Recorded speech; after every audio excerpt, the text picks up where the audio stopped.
Face au Vercors, le château de Bonrepos fait la fierté des Jarrois depuis sa construction vers 1470 par Guillaume Armuet.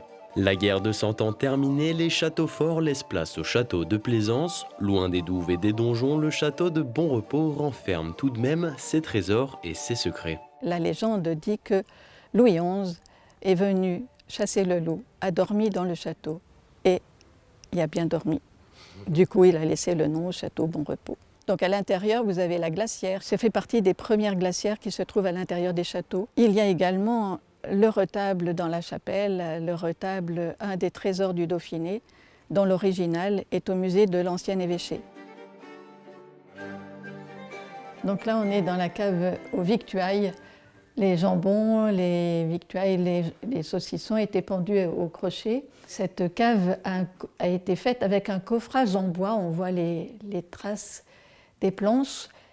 Grâce à cela, on a trouvé un bois que l'on a fait dater et on sait donc c'était une coupe d'épicéa de l'automne 1468. Donc on sait que la construction du château a commencé en 1469. Laissé à l'abandon depuis 1867, le château est racheté par la commune de Jarry et le confie à une association en 1978. Lors du premier loto du patrimoine en 2018, le château est lauréat de l'Isère. Avec la cagnotte, l'association souhaite réparer les dégâts du temps. Ce qui m'a toujours plu dans ce château, c'est qu'il ressemble au château que dessinent les enfants naturellement avec les 4 tours et sans toit.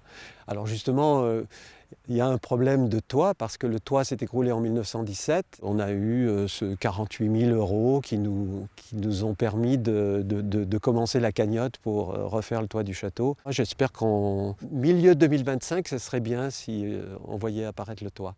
Le budget pour le réaliser est d'1 million d'euros, mais la crise du Covid et la hausse du coût des matériaux a retardé le projet.